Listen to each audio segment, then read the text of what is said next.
Halakhak ng tagumpay ang pumailan lang sa buong paligid ng kakahuyan. Lumakas ang ihip ng hangin. Naggalawan ang mga sanga ng punong kahoy. Hindi tukoy kung nagpupugay o nagbibigay babala dahil sa nilalang na umahon sa lupang dinadaluyan ng kanilang mga ugat. Nagsasayawan ang mga halaman at matataas na talahib. Hindi rin kayang tukuyin kung nagbubunyi o naliligalig.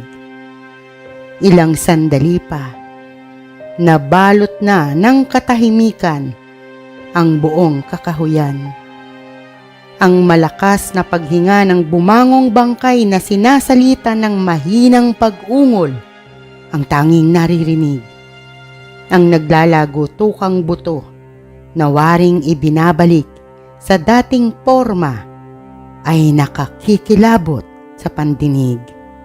Ngumisi si Lilith habang ang mga matang kulay pula ay nagsasaboy ng nakapangingilabot na kinang. Ang pagbangon ni Antonio mula sa hukay ay katumbas ng pag-angkin ni Lilith sa katawan nito at kaluluwa. Ang binata ang gagamitin niya upang maipagpatuloy ang nabigong hangaring makapaghasik ng lagim sa sangkalupaan. Nanlisik ang mga mata ni Lilith nang muling alalahanin ng nangyaring kasunduan ilang daang taon na ang nakakaraan. Si Victor ang unang mortal na binigyan niya ng kapangyarihan sa pag-aakalang mapapasunod ito sa lahat ng gusto niya at sa lahat ng ipag-uutos niya. Hindi niya inakalang hindi ito pangkaraniwang halimaw. Hindi niya ito nagawang diktahan. Gusto man niyang wakasan ang buhay nito, ay hindi naman maaari dahil ang pagpatay dito ay katumbas ng pagbali sa kanilang kasunduan na maaaring mabigat na kaparusahan ang kahinatnan. Hindi niya yun kayang ipakipagsapalaran, kaya lumikha siya ng nilalang na makagagawa ng hindi niya nagawa. Isang halimaw sa katauhan ng isang phoenix na tanging makapapatay sa halimaw na siya rin ang lumikha. Nabigo siya sa unang lalaking binigyan ng kapangyarihan. Lampa at walang silbi ang unang phoenix. Nauungat na gawang sugatan si Victor ay napatay naman. Una pa itong nalagutan ng hininga. Sa halip na mapaslang, ang binatang bampirang nagawa pang bumangon sa himlayan at magbalik sa kasalukuyan. Isang malaking sampal sa kanya bilang demonyo ang ginawa nitong pagsuway. Hindi siya papayag. Siya si Lilith, ang unang nilikha ng kanyang Panginoon. Nilikha siya upang maghatid ng mga kaluluwa sa impyerno at hindi upang pagtawanan at libakin ng kahit na sino, lalo na ni Victor. Muling gumuhit sa sulok ng kanyang bibig ang tusong ngiti at saka ibinalik kay Antonio ang paningin. Iba ang sitwasyon nito sa sitwasyon noon ni Victor. Magkaiba ang mga ito ng dahilan at hinahangad. Hindi na siya ngayon mabibigo. Malakas si Antonio, pursigido, at may malalim itong dahilan, kaya kayang-kaya niyang mapasunod. Sa pamamagitan ni Antonio, magagawa niyang lipulin ang mga tao at dalhin sa impyerno ang kaluluwa ng mga ito. Ito ang natatangi niyang armas laban sa swail at palalong bampira. Ibabalik niya si Victor sa himlayang pinagmulan kung saan titiyakin niyang hinding-hindi nito matatakasan. Mula sa mabangis na anyo ay naging kabigha-bighani ang itsura ni Lilith. Ang tila nakalalasong ngiti ay napalitan ng tamis. Hinagod nito ng tingin ang kabuuan ni Antonio. At saka sinabing, "Magpalakas ka, Antonio. Kailangan mong maging malakas na malakas upang ganap na mapaghandaan ang gagawing paghihiganti sa dalagang sa kabila ng mga sakripisyo mo ay nag-traitor sa'yo at pumatay. Naiintindihan mo ba ako? Ha, Antonio? Gumanti ka. Naiintindihan ko, Panginoon. Masusunod, Panginoon. Maagap na sagot ni Antonio. Walang emosyon at kulay dugo ang mga matang tila nagbabaga. Ang mga araw at gabi ay matuling lumipas. Maayos na ba ang pakiramdam mo? Ang nag-aalala at malambing na tinig ni Victor ang unang narinig ni Teresa pagmulat pa lang ng mga mata. Hindi napigilan ng dalaga ang mapangiti. Bago matulog at pagkagising, ito ang kanyang naririnig. Mistula na iyong musika at maligamgam na gatas na nagpapatulog at gumigising sa kanya. Nang umakma siya sa pagbangon ay maagap itong nakalapit at inalalayan siyang makaupo. At pagkatapos ay naisandal sa ulunan ng higaan. Nasa anyo na naman ang pag-aalala. Ipinapahiwatig ng kilos ang pagmamalasakit at pag-aalaga.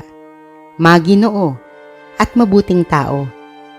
Mahina siyang natawa dahil sa naisip. Si Victor Maginoo? Mabuti? Tao? Nasisira na ba ang ulo mo, Teresa?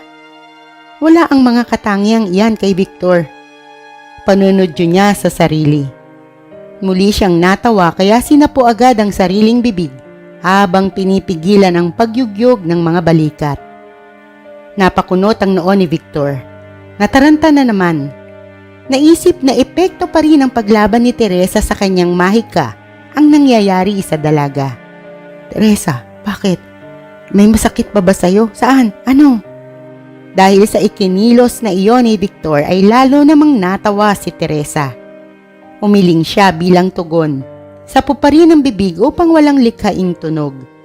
Inakala naman ni Victor na naduduwal si Teresa. Mabilis itong tumayo. Pumasok sa banyo at nang bumalik, dala na ang isang palanggana. Inilapit iyon sa kanya. Natatawa pa rin siya nang maraan iyong hawiin. Muling nataranta si Victor. Sandali itong lumayo sa kanya. Mabilis pa rin itong nakalapit at saka iniabot sa kanya ang isang basong may tubig. Kinuha niya ang baso at dali-daling tinungga ang laman habang palihim ang ginagawang pagsulyap-sulyap sa mukha ni Victor. Tila nabunutan naman ng tinik sa lalamunan ang binatang vampira nang makitang panatag na ang kilos niya. Ang pag-aalalang nakaguhit sa mukha ay nawala na. Nakangiti na. Pinag-aralan niyang mabuti ang mukha nito habang iniisip kung totoo kaya ang ipinapakita nitong kabutihan o nagbabalat kayo lang. Na baka maginoo at maalaga ngayon, ngunit halimaw at malupit na naman sa mga susunod na araw. Na baka pinaniniwala na naman siya sa isang palabas. Hindi niya pa rin naiiwasang magduda. Naranasan na niya kung gaano ito kabilis magpalit ng kalooban. Magiliw ngayon ngunit sa isang iglap, mainit na ang ulo. Masuyo ngunit sa isang iglap ay nagiging malupit at mapang-abuso. Gusto niyang ihanda ang sarili kung sakasakali. Yan ang ipinapasok niya sa isip upang makontrol ang damdamin. Kahit pa nga, tila pinaghehele ang puso niya sa ginagawa nitong pag-aalaga. Muli siyang nagpakuha ng inumin. Nagkunwaring nasusuka. Nagkunwaring nahihilo. Nagkunwaring may masakit sa mga paa. Nagkunwaring nagugutom. At kung naipaghanda na siya ng makakain, ay saka siya tatanggi. Aayawan ang mga prutas, gayong ang mga iyon ang hiniling niya. Naghahanap ng wala. At kung nailatag na sa harap niya, ay maghahanap naman ng iba. At kung ano-ano pa. Ibig niyang sagarin ang pasensya nito, ang pagtsatsaga. Buong araw niya itong inabala.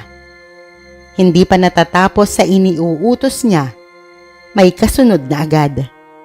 At sa lahat ng pagkakataong yan, hindi niya ito kinakitaan ng pagkayamot. Nakangiti pa na waring siyang-siya sa ginagawa. siyang-siya sa bawat pagtawag niya. Hanggang sa siya na mismo ang sumuko. Nahuli nito ang panakaw niyang pagsulyap.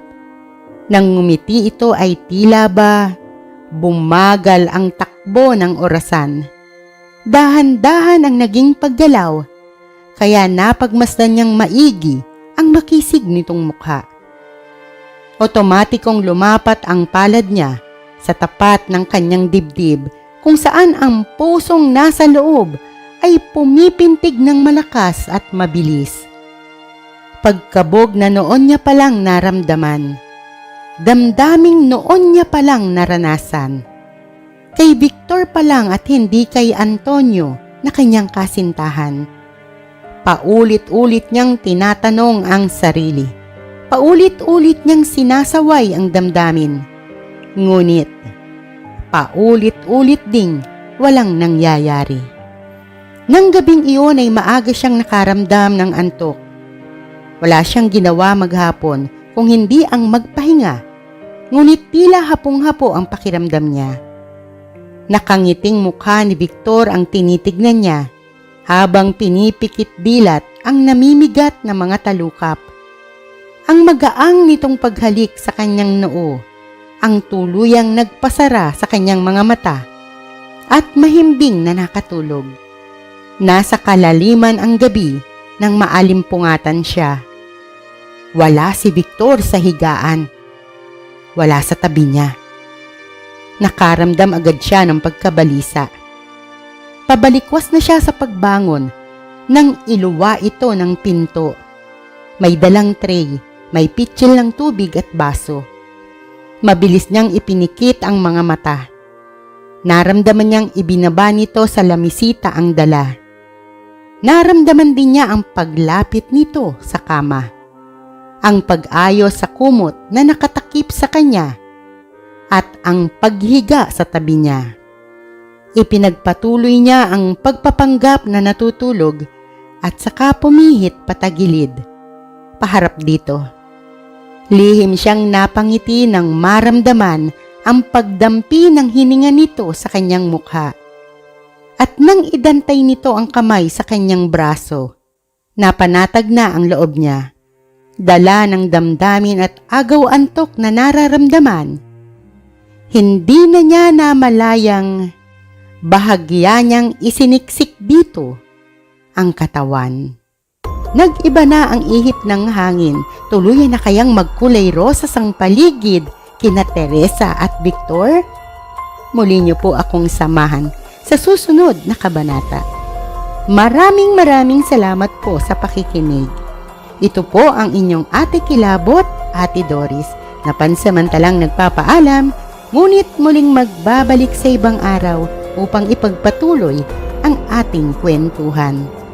Ingat po at God bless po sa ating lahat. To God be the glory. Bye!